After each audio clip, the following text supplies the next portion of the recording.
Yeah, this is awesome for me because I am not a chicken farmer on a big scale, but every now and then I probably have 120 chickens around my place. I live on a camp, 500 acres there, beautiful rolling hills in Maryland. When you think of Maryland, you don't think of like beautiful land, but it is awesome right on the Pennsylvania border. And as Daniel said, we have about 15,000 guests come through RVR every year.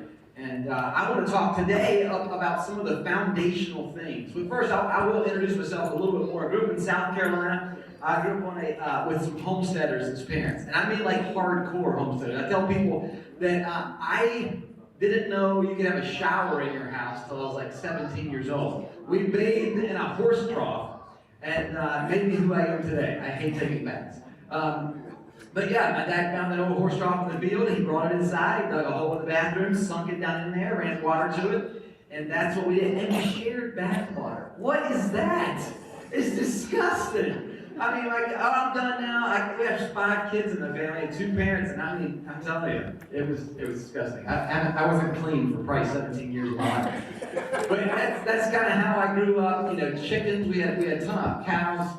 Some horses, pigs, goats. We had the whole deal in South Carolina, and it was a great way to grow up. So you have your families here, your kids here. I just look at that and was like, this is so cool. But I moved to Maryland and started working at River Valley Ranch about 23 years ago. They recruited me out of college, and I heard that, man, there's a place that's 500 acres, and then they have rodeos. I get to ride a bull. They have zip lines and paintball. This is crazy. They raise chickens. They have buffalo. This is my kind of place. So that's where I went. It was a working ranch for probably about 55, 60 years of the camp's existence. It's been around 70 years. And I mean, we had farmers and cowboys, and it was crazy, a big Western flair. Well, that has waned over the years because of the people that come to the camp. They're into skateboarding, they're into paintballing, and they're into things like that. So we actually shifted a little bit of our history because of that, so we could have more people and impact more lives. So that's just a little bit of who I am. Like I said, I don't have a ton of chicken experience, except my wife called me this morning and said our rooster died last night. So that's probably how good I am. You know, and maybe I should have that picture up here for this conference. I don't know, something like that. But it's free range around our house. Chickens everywhere, running around the yard, wherever you look in camp. It's awesome. One time we had to rent a car. Our car was in the shop. Had to take it 30 minutes away to the mechanic. We're in the middle of nowhere. And I had to rent a car for several days. Well, at the end of that, as I'm taking the rental car back, and my wife said, how are you going to get to the mechanics? He's a mile and a half from the rental car place. So I said, I'm going to put my bicycle in the back of the rental car. And when I drop it off, I'll just bike a mile and a half, right, to pick up our car. So I opened the back of the rental van, I put my bike in, and my daughter said, can I come along? So we went inside, got her bike, put it in the bag, closed the door, we took off to the rental car place. Going to drop this car off. It's going to be fun to bike through town to the rental car, just me and my daughter. It's going to be awesome. We get to the rental car place and we hear a noise in the back of the rental car. We turn around while I'm driving, and when we left that back door open to go get my daughter's bike, one of our chickens decided they wanted to stow away in this rental car. And here we are, 30 minutes from home. I'm dropping off a rental car. The key drop is done. I've dropped the keys. All I have is 2 bikes, a chicken, and my daughter. And we got to go a mile and a half to get our car. What in the world? So next door to the rental car, there's a Lowe's. Thank goodness for Lowe's. I went in, can I have some plastic bags? I grabbed 3 or 4 bags, I layer them, and I put this chicken down the bag, hanging on my handlebars. And here I am, people are sitting at red lights, and I'm riding by them on my bike, right? I've got a bag hanging with a little chicken head just sticking out. People are looking at me like, this dude is crazy. And that's how we got the chicken back home. So that's kind of my extent of chicken farmers. Hopefully you're doing a lot better than I am at this whole thing. But yeah, that was a fun day and a story we still tell to this day. So the fundamentals that we're looking at today, a lot of times we focus on one thing. We focus on profit, all right? So that's our block, and we might say, you know, I've got some marketing that I do. I do little Facebook ads there. I'll probably do some Google ads. I've got an email drip campaign that I do. And we got a few staff members that we got hired there. Let me make sure I do that. And we got some stickers on the wall. I've got a couple logos. I don't know which one to use. I use several of them in different places. So and then the pinnacle. We got our profit. And I mean it's teetering there. You know what I mean? It's just hanging out there, barely balancing. We're making money, but all this foundational stuff, business and marketing, won't hold this profit up long term. Longevity of this profit, and I think we all have this dream of creating the business and the farm for our kids and our grandkids even, right, to take over. But a lot of time, if we're focused solely on profit, and hey, money makes the world go round. We got to have that. No profit, no business. So we got to have that, but I want to submit to you today that there's a lot more that we can do to build a foundation that will make that profit much longer term and will affect communities and maybe even the world when those foundations are in place. So we're not just looking at the profit, but we're looking at much more foundational stuff. So here's some of these. I just put this on this computer. So it has really just destroyed all of my hard work, but I guess you get the point. It doesn't look quite right. That's all right. So culture, we're going to look at culture. We're going to look at your brand. We're going to look at customer service, then marketing, and profit will be on top. Let's see how this translates to a PC. Ah, man. I guess you can read it. The culture is the core of who you are. This is what people feel when they come onto your property. When they talk to somebody on the phone from your family farm, this is the sense they get. It permeates every part of who you are on the farm. There's even tangible, maybe something on the wall, a plaque with a mission statement, something like that. I mean, there's tangible stuff and intangible stuff. It's the core of who you are. Your brand is the image your customers have of you. You've heard that word a lot this morning. You hear it all over the place, but I want to tell you, your brand is what people think and feel about you when they hear your name. That's your brand, whether you like it or not. So we got to make sure that we're building it in such a way that what comes to mind when people think of you is a positive thing. Customer service, hey, these aren't just these are people. These are people who are giving you their hard-earned money for your goods.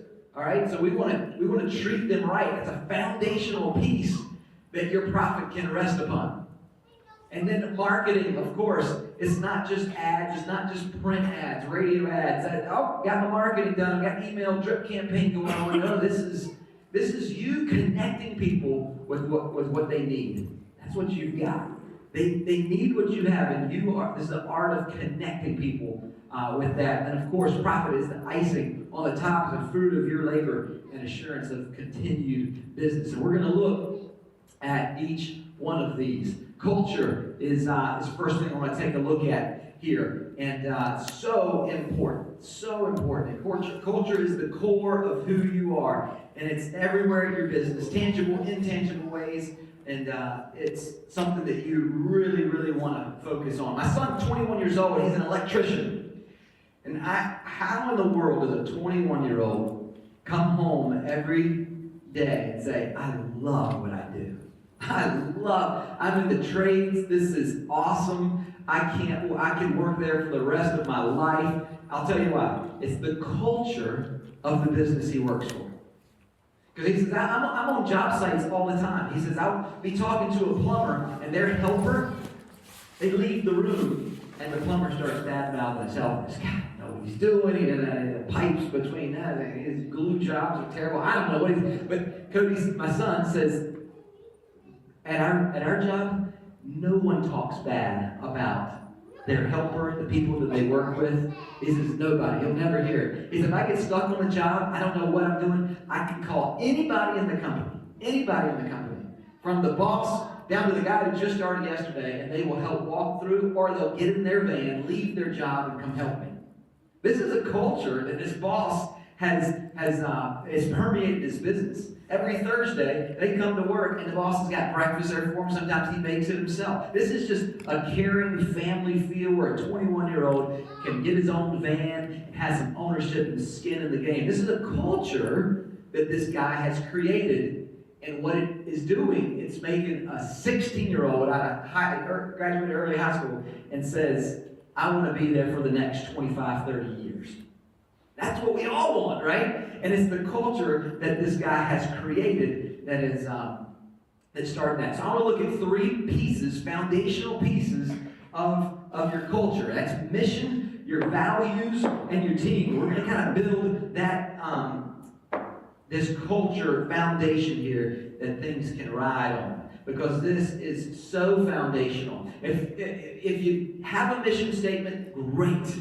If you don't, I would encourage you to work on what your mission is and then unapologetically live that mission out. All right? So just an easy exercise, I guess you'd call it, is to walk through these 3 steps of creating your mission statement. It's what you do. We do what? For whom? To achieve what?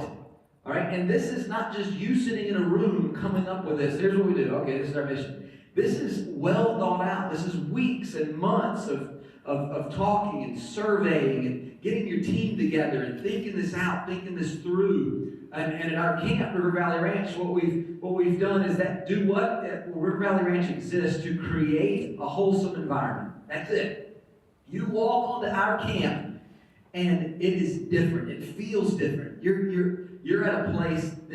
The music that we play, the people that we hire, everything is running through this filter of our mission statement that we want to create a wholesome environment.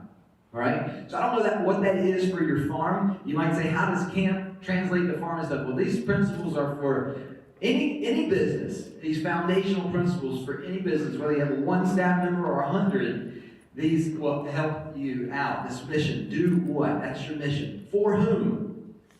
Well, we're going to talk about core customer in just a second. But for whom? Ours is we want to create a wholesome environment where guests and staff. It's as simple as that for us. It's as simple as that for us. We added staff. All right? So we got into a room with our management team, and we said, we are burning ourselves out creating a wholesome environment for guests. We're forgetting about our staff, our team, our family. We're forgetting about them. So we added that to our mission, and that is now a filter that everything goes through. We write a program. We're in the middle of winter camp right now. I got 260 kids coming when I land in Maryland on Friday. They're going to be there for the weekend. And everything about that program serves them, but it also serves our staff. We've got built-in time for them to get away. We've got built-in time to care for them and make sure that they have their needs met. So we're creating a wholesome environment where guests and staff, and then to achieve our goal is so that they can grow to their full God-given potential. So we're a faith-based camp, and we want everything that we do to be a faith-filled thing, so they can grow to their full God-given potential. So that's our mission statement. I just encourage you, I pulled some chicken farm mission statements on the website. Maybe one of these is yours. I don't know. I just grabbed them. But in that middle one, providing affordable, healthy, and quality broiler breeding stock to help feed a growing world. Okay? So you see they're doing what? Kind of left out the to whom, but it's to their customer. But you see their mission, their vision for the end game as well. So everything that they do, if they're doing it affordable and healthy, then that's going to impact what they feed. That's going to impact what price they pay. That's going to impact their pricing too. They might say no to a little bit more profit they could have to meet their mission statement of affordable. But know what your mission statement is and use it constantly. And you might say, Dan, this is old news. I already have a mission statement. But how often do you use it? How often in the decision-making process do you live by your mission? Because what that does is that builds your culture. It builds the culture of your family farm, your large scale, whatever you're running. It builds a strong foundation We're not just focused on profit, but we're laying groundwork. All right? Secondly, when it comes to culture, we're going to look at values. Or you might think core values. The core values of your business. These are something that you live out. Live out. I'm telling you, it's so important to be consistent when it comes to these core values. I was on Southwest flight coming here, and one of the ads that came up is that we're helping to eliminate human trafficking. Well, the reason they want to be a part of that is because it flows out of their core values.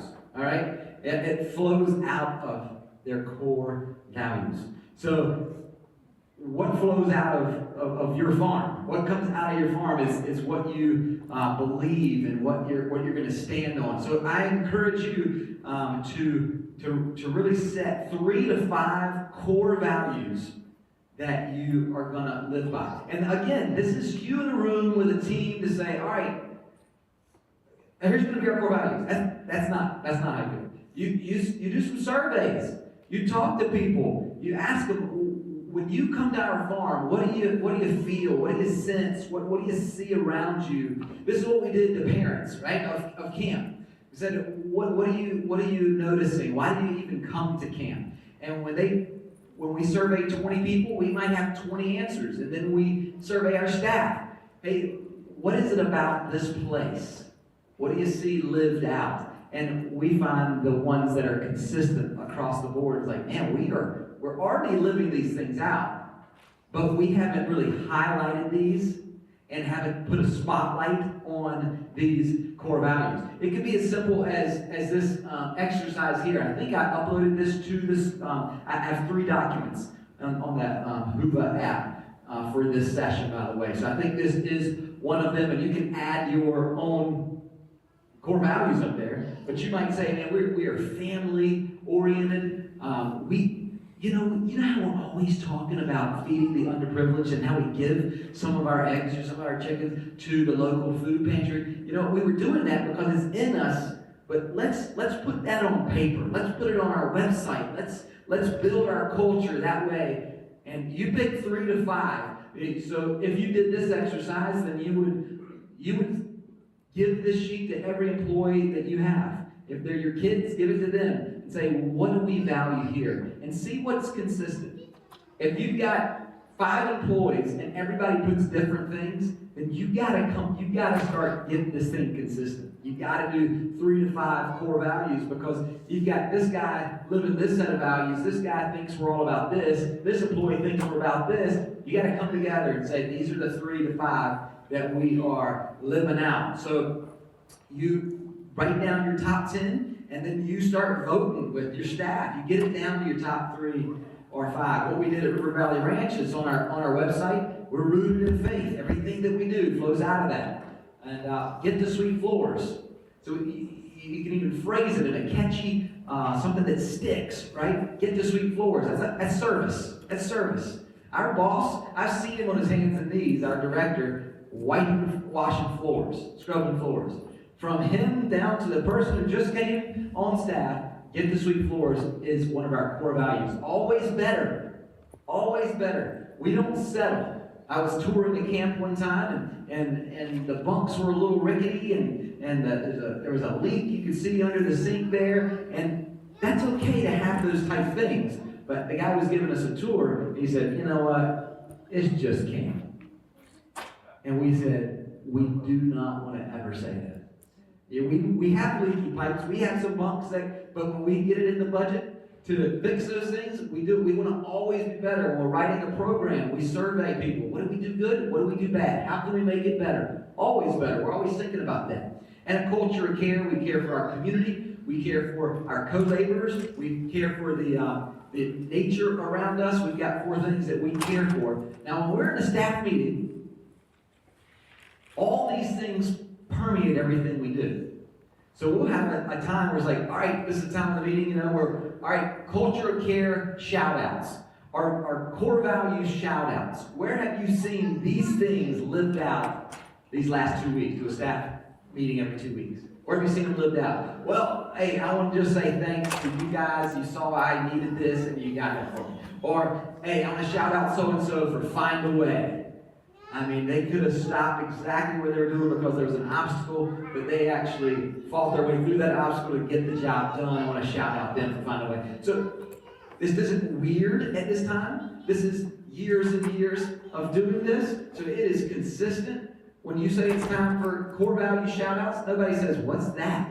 Everybody on our staff knows those core values. They know the mission statement. And if they can quote it on the spot, sometimes they can throw them a gift card. You know, we are like drilling these things into staff so it's consistent, and everybody's on the same page. So not only mission statement, know your mission, your values, what it is, your values of your organization are, it's also the team. Your team, I cannot say this enough, your team impacts your culture more than probably anything else. People have an experience or have a run-in maybe or whatever with one of your staff members, and they're going to project that experience on your entire business. Okay? So if it's a good experience, you guys are great. If it's a bad experience, your farms, no, they treat people wrong. You're like, no, we don't. But the staff member has impacted your culture big time. I hire, as Daniel said, 150 to 170 people every year. Well, we retain about 40% of our staff from summer to summer. And I'm hiring college students, all right? So next week I'll be at Liberty University. That week after that I'll be in the Carolinas. Week after that I'll be in Massachusetts. We've recruited here in Texas, Colorado. We'll be all over the place recruiting because we want the best of the best, all right? We want the best of the best when we hire our team because they're going to impact our culture. Out of those 140, 150 staff every summer, if I have 6 knuckleheads, it can change the culture. If I don't, hire slow, fire fast. I live by that. Hire slow, fire fast. Because they will impact when they're interacting with a parent, and a parent's about to drop their 8-year-old off at camp, and they have an interaction with this person. They're like, I'm not leaving my kid with it. So my hiring is crucial to my culture. Steve Jobs said this, hiring the best is your most important task. All right, so I don't know, many of you might say, I'm the only employee, so that's it. But some of you may have more employees, and if you're the only employee, maybe you're going to grow to have employees. So remember this, that hiring the best is your most important task. They live out your mission. They help live out your values. They impact your culture more than you know. When I'm hiring, I use, and Daniel and I talk about this, but the 5 C's. Daniel, you're not going to like this, but I went to 4. I kind of wrapped up conviction in the character and chemistry as well. Oh man, again, it messed up my font there. But chemistry, character, competency, and culture. If you're not hiring someone who fits into your organization chemistry-wise, you're going to have a battle on your hands all the time. All the time. Why do that? Hire slow, fire fast. Hire slow. You want a person of character on your staff. Whether you're running a camp, whether you're running a hotel like this, whether you're running a chicken farm. You want people of character that you're hiring. Competency, can they do the job? Can they learn the job? Do they have those core competencies? There are core competencies that you cannot teach. All right? You can teach them how to milk a stall. You can teach them how to move. You can teach them how to move the chickens around the pasture. But when it comes to treating people well, when it comes to their character, or even knowing like how to do certain things, there's competencies that you can't teach. So you want them to have some of those core competencies, and they will affect your culture. And then, of course, culture. Will they impact your culture in a positive way? You might even want to add chicken lovers as a 5th C for you guys. When I interview somebody, we use an evaluation for our core values. Or is this person rooted in faith? Will they fit in with culture of care? We ask questions that give us this information. So I know that they have chemistry. I know that they're going to fit in with our culture because I interview them in a way as to get that get that information, pull that information from them, so I know if they're going to be a fit. All right. So if I'm hiring 150, sometimes I do 300 interviews, 400 interviews a year. I probably interviewed 7,000, 8,000 people because I want the cream of the crop. I want the best of the best, and it impacts your culture big time. So when you have your core values, when you have your mission, and you hire somebody, hire them in accordance to those things. Evaluate them in that way, and you're going to build that foundational culture piece for sure. And remember, people impose their experience with one of your staff members upon your company. That's so important. I'm going to look at team really quick one more time. It's just when it comes to training. Train your staff. Do not turn them loose until they are ready. All right, I process about 60 or 70 meat birds a year. Some of you are like, that's nothing. I do that in the morning, right? I do that in an hour. But just for my family, that's all we're doing that for. I probably keep 50 and sell 20, and it pays for all the birds and all the feed. So that's all we do. This year, I did 30 of them, and half of them weren't ready. And it's straight run, so I got some hens in there that weren't growing quite as fast. So a couple weeks later, I ran out of time. Totally ran out of time. Well, there's a process in place about 45 minutes from us, and they'll $3 a bird they'll process for you. So I was like, you know what? I'm gonna bite the bullet this year, and I'm just gonna on these last 20, 30 birds. Well, when I got there, listen, it's a farm. I know it's not like somebody's waiting at the counter, but I probably looked for somebody for 20, 30 minutes to try to find somebody. I finally found a guy, and he said, I just started like yesterday. I have no idea what's going on. We try to fill this form out. How do you want it processed? Do you want it in a vacuum? What's vacuum seal? He's like asking me questions about it. You know what I mean? Like, I think you want to check here and check here. You keep the heart. Say, yeah. And what does this mean? So, and I think he's the one who processed my birds. Because I got him back, and there's like, we just ate dinner.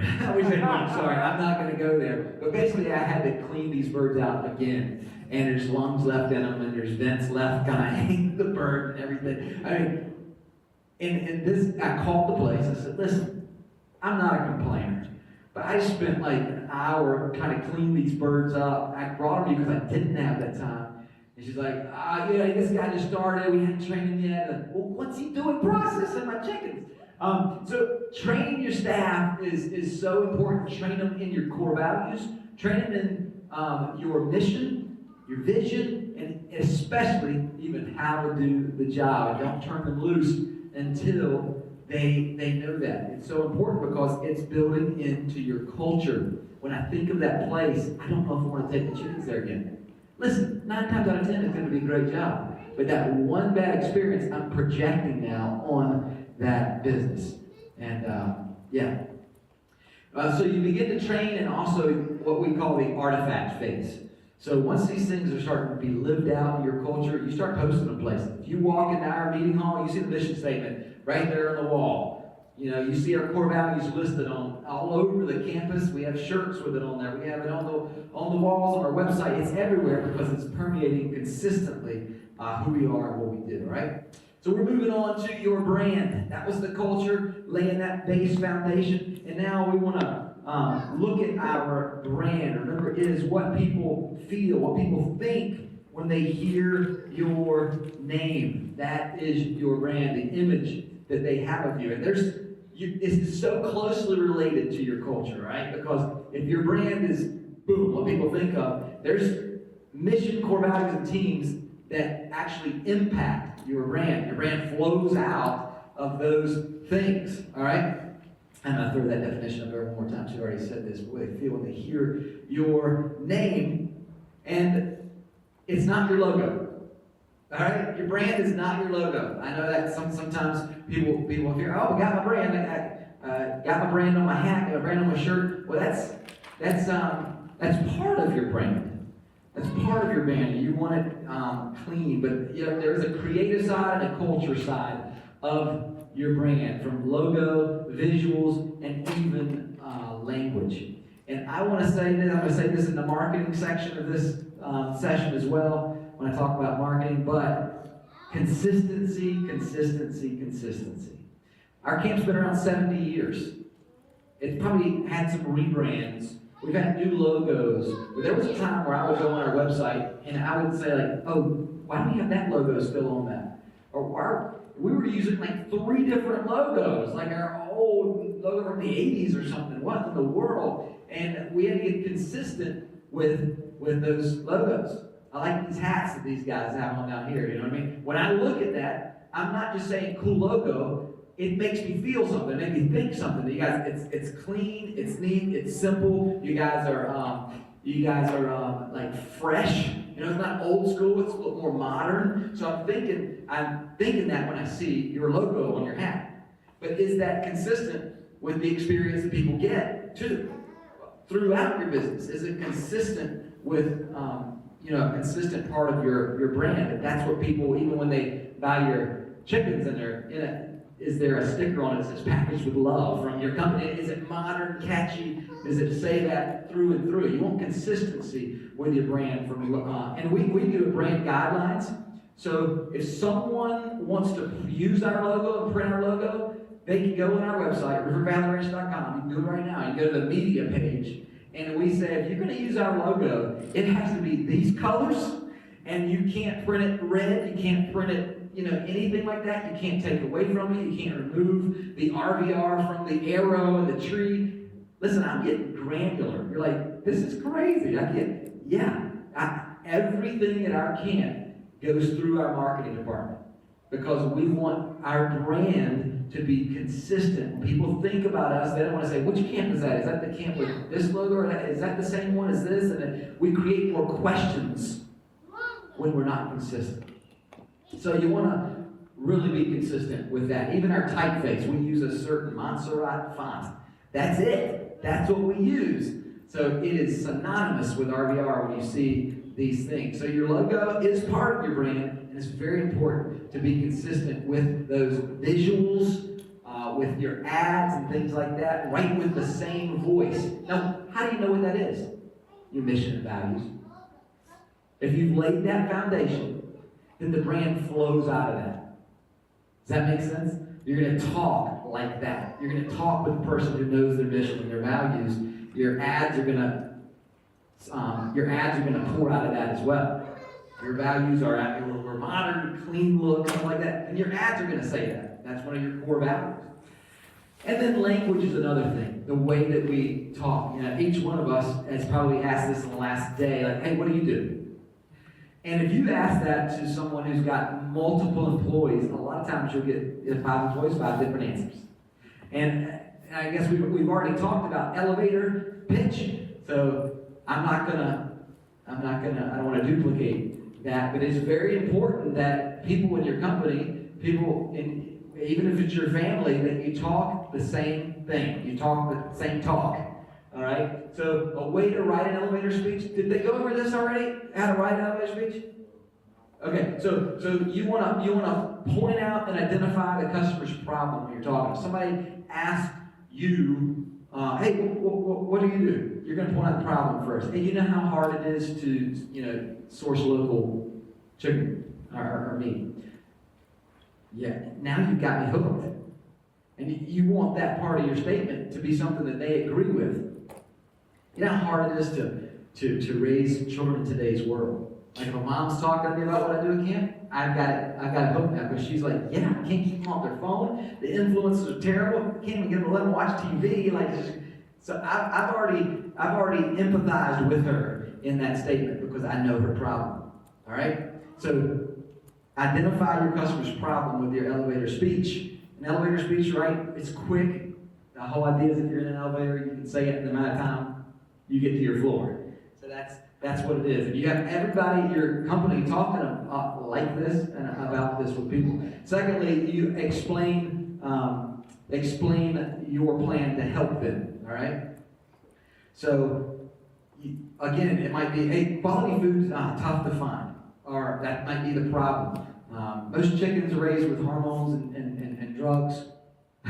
All of a sudden you got to be hooked with a problem. So you're planning to help them. So we raise organic chickens from egg to the table. From what did your Facebook post say? From egg to farm, from field to farm to field, or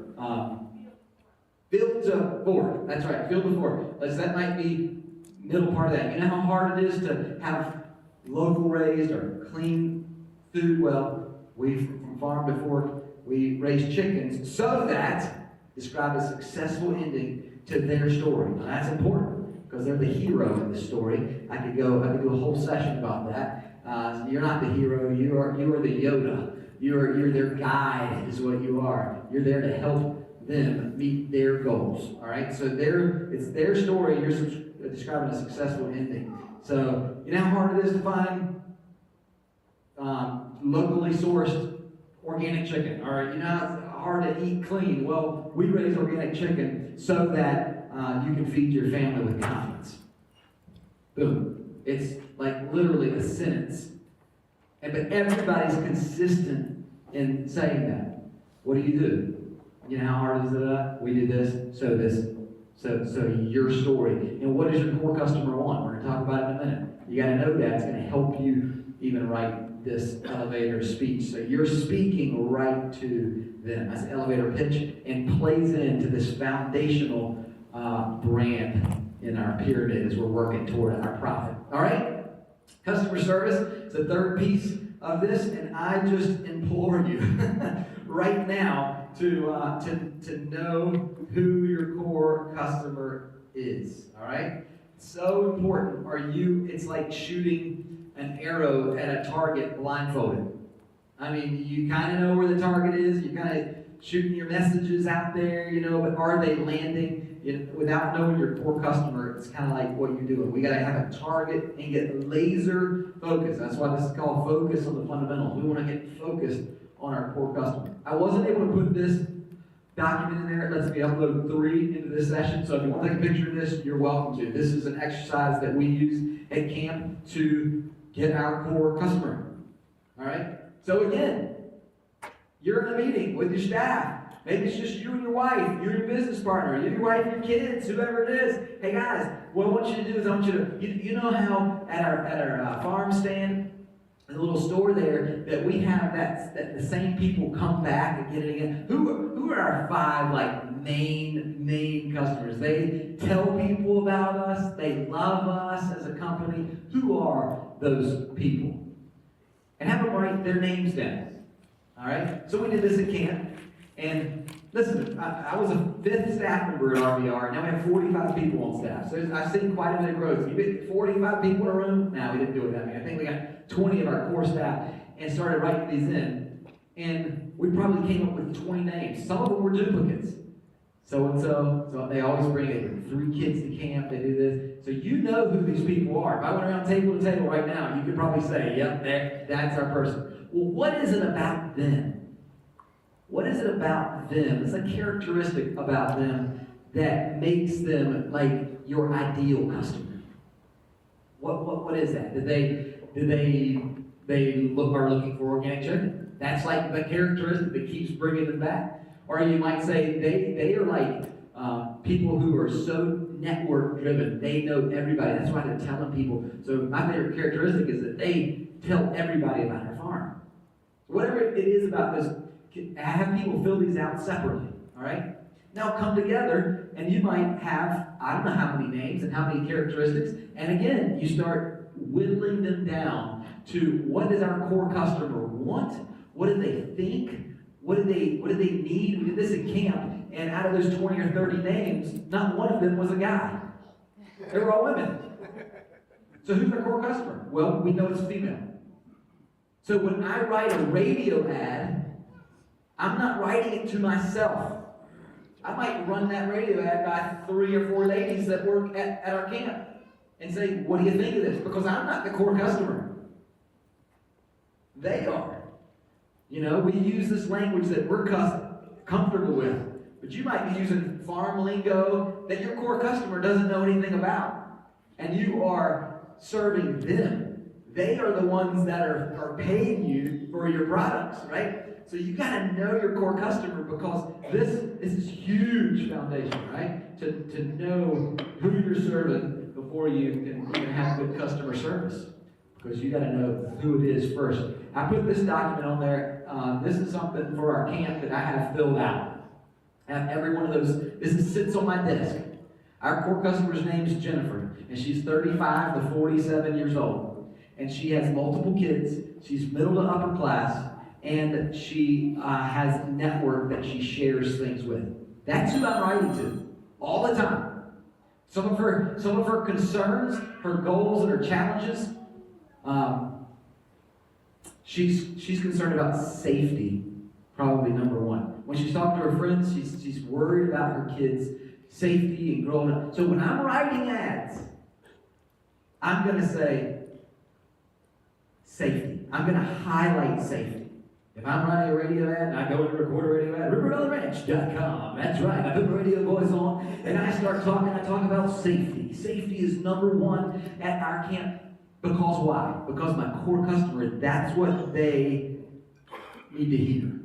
All right? So knowing your core customer is huge. It is a foundational thing that you've got to nail down. But knowing their challenges, their goals, their values, their objections, where they are on social media, what do they do for fun? Because you are always marketing to them. Now, other people are going to come. They're going to buy eggs. Other people are going to buy, it might be individuals, or you might be a business to business, B2B, and they're buying your stuff, and that's your core customer. But know who your core customer is so you can talk to them with their language. Now that you know your core customer, you can move to how we're going to treat them. How we're going to treat them. This is one of the, when our staff comes in for the summer, they get a water bottle like this. Got to have a water bottle in the summer. And they get a sticker that they put on it, and it's called our GS10. I developed this 10 years ago, Guest Services 10 Commandments. And I got 150 people that I've got to get to buy in. And I got a week and a half to train them before thousands of kids descend upon camp, all right? So I got to get them trained, and this is just one of those artifacts that as they're carrying their water bottle around, they can see how we treat people at River Valley Ranch, all right? So if you have any kind of, if your farm interacts with anybody, I would encourage you to do your own GS10. I did put this on the app as well, but this is ours. I would encourage you to do your own, because this fits us. This fits our mission, our culture, our values, all right? And this is, I had an opportunity to go to a Ritz-Carlton. I didn't stay there, I'm not that wealthy. But to kind of tour around and met Horst Schulze, who's he's the founder, he ran it for a long time. This guy's a genius, right?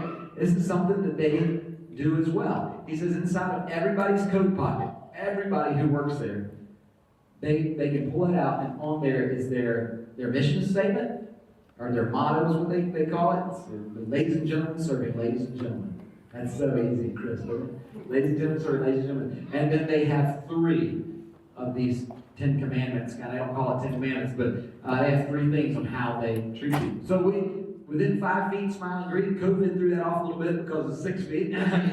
But within 5 feet, smile and greet. If I see a staff member and there's check-in day and people are walking all around and they walk past a parent and don't say anything, I'm all over that. Because I got to train them. This is how we treat guests. You're within 5 feet, you're going to say, hey, how are you? Great to see you. Welcome, guys. Whatever your greeting is, that's what's going to happen, because that's what we do at River Valley Ranch. And I need you to be on the same page with me, all right? So if you do this with any customers at all, to have everybody treating customers the same way is awesome. Like if a parent says, hey, where's the bathroom? Let's see, number 5, I'll take you there. Well, our staff, you'll hear this all the time. All the time. Hey, where can I find a water fountain? They're like, hey, well, you go over there and turn by the green building and take turn to the right. How many times has somebody done that to you? Where's this in the aisle of the grocery store? I think it's aisle 8, maybe down halfway on the side. You go down there and you can't find it. Like, what in the world? And I'll take you there.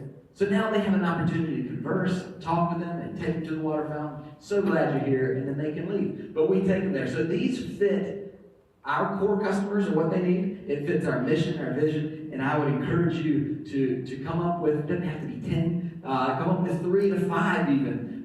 This is how we're going to treat it. And then train your staff. This is how we treat our customers, all right? Fundamental right there on how we treat our core customers. We even give our staff at their desks this right here. It has our mission statement on it, everything I've just talked about, core values, the GS10, how we're going to treat our guests, and these are our brand promises that people are going to get when they come to our camp. This is what you're going to get. This is what we're going to promise you.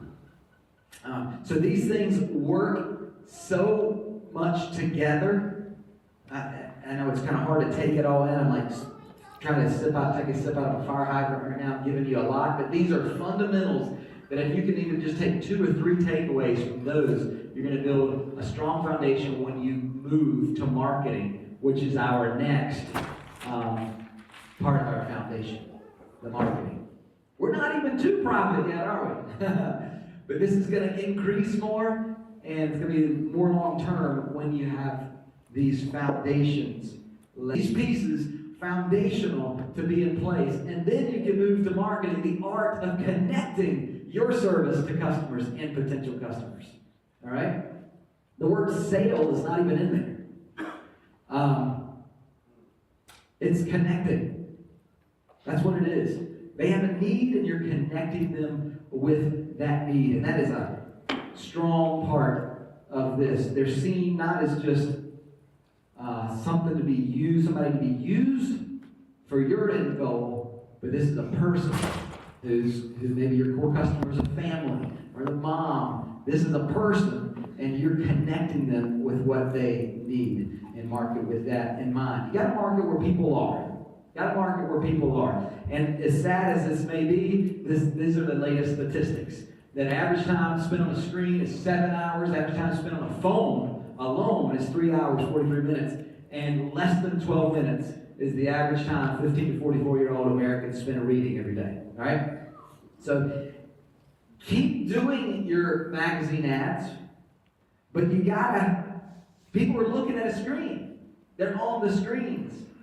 So to do a social media campaign, or to do Google Ads campaign, things like that, to do even a drip campaign of email, and these automated emails are a must.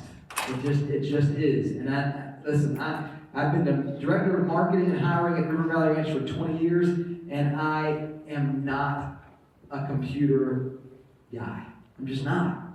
I know how my computer wasn't working, right? We had to use another computer for this, for goodness sakes. But there are people on staff that I've got that can do that. So I've surrounded myself with people who are doing this and doing it well. And you might say, I don't have that person. It's not me. Well, I just want to give you some companies that can help you do that. All right? So this is 99 Designs, Fiverr, Design Pro. These are all digital design websites that you are not paying a lot for. All right?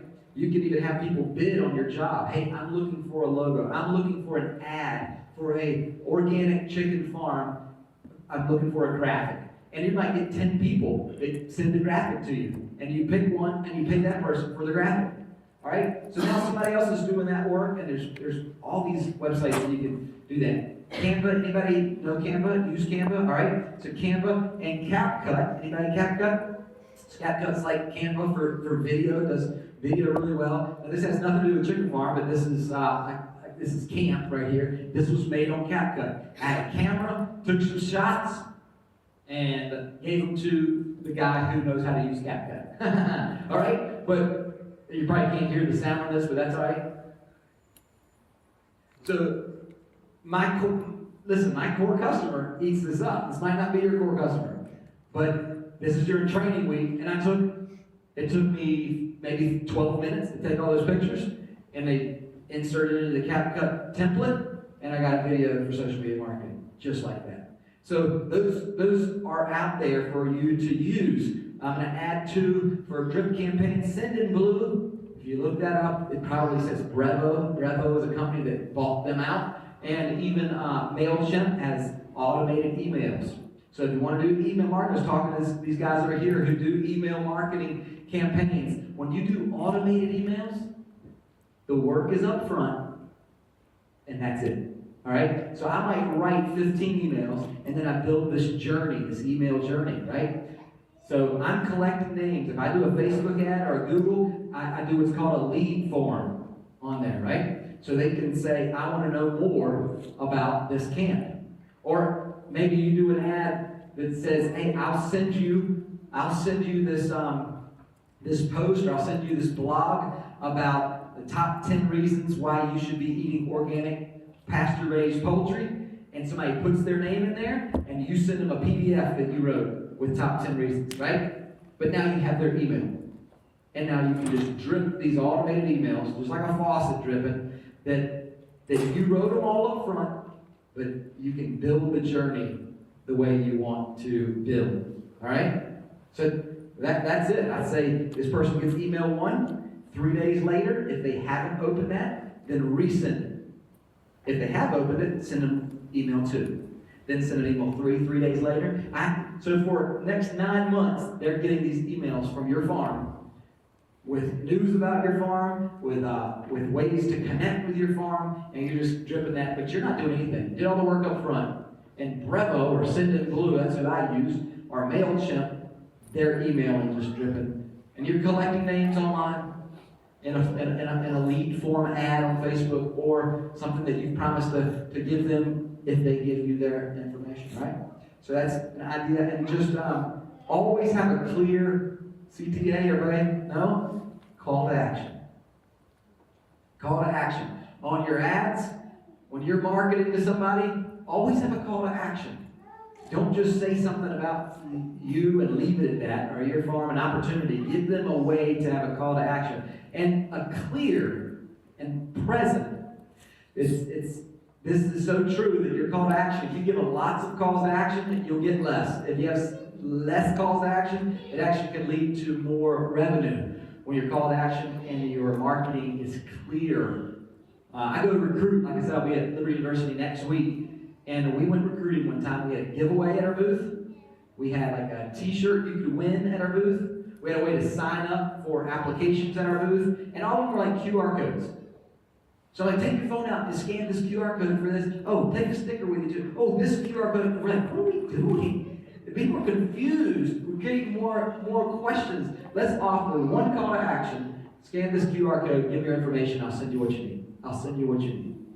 Like one call to action, a clear call to action. I'll show you several websites. Anybody want to holler out what the call to action is on this website? I hope it's not someone here. I have no idea. What's that? More.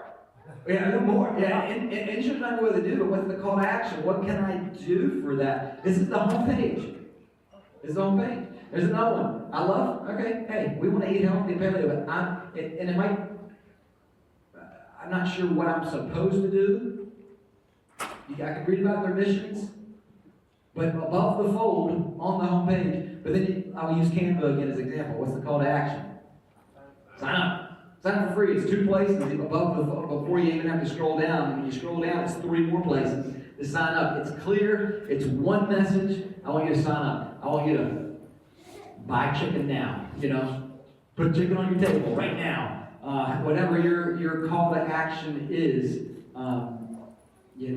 we want to make sure that is super clear and super present. And then we get to what we've been focusing on, but now it's resting upon a strong foundation, right? Our profit's not teetering around anymore. It will strengthen profit. I saw River Valley Ranch, it's go from $1 million to $5 million in the course of the last 10 years. And it's pretty substantial growth for the camping world. And I believe that a lot of it has to do with building these foundational things. And when it comes to your profit, I just want to encourage you to keep good track and measure it. Peter Drucker said this: if you can't measure it, you can't manage it. And you want to make sure, even just talking to Christian, you pulled out that paper a while ago and you had your numbers right there. That's great to measure that. You can measure your marketing as well through Google Analytics. Anybody use Google Analytics? Okay, so Google Analytics tells me how many people are coming to my page. Tells them where they're coming from to my page. So now if they're coming from my Facebook ads, I'm going to put most of my money on Facebook ads because I know that's where they're coming from. Have dashboards. I do a group called a Mom Squad because my core customer is a mom. I would say this is one of your takeaways. We have 3 takeaways from today. Maybe this could be one of them. To have some of your core customers, every 6 months maybe, you bring them to the farm and they leave with some bacon, or they leave with some eggs and some chicken. But what you do is you sit around a table and you survey them. You ask them what's working, what do they like, what do they don't, what do they not like. If you've got a new product coming out, have a core group of people that you can call upon, and that's measuring. Journey mapping is another way to measure a customer's journey, and that's tomorrow's session that I'll be teaching. I encourage you to come check that out. I encourage you also to reinvest that profit into your culture, brand, customer service, and marketing. These pieces, this right here, part of it should go to feed this foundation. So you're making this foundation even stronger, all right? To reinvest that, and I just want to encourage you today to share. I mentioned my son at 21 years old goes to the staff, the company Christmas party, and gets a bonus that no 21-year-old should get. You're like, this guy didn't have to do that, but he's reinvesting that, and he's really sharing that. Share it with the community, make a difference there in your community, and I just love what you guys do, and hopefully this was somewhat helpful to you in building a firm foundation. I'll be on the panel today if you have questions. I'll be hanging out up here if you want to come up and ask some questions too. I think we're out of time for now, but thank you so much for listening, and hopefully these foundations, you'll implement some of them, and you have some takeaways from today. Thanks so much for your time. Appreciate it.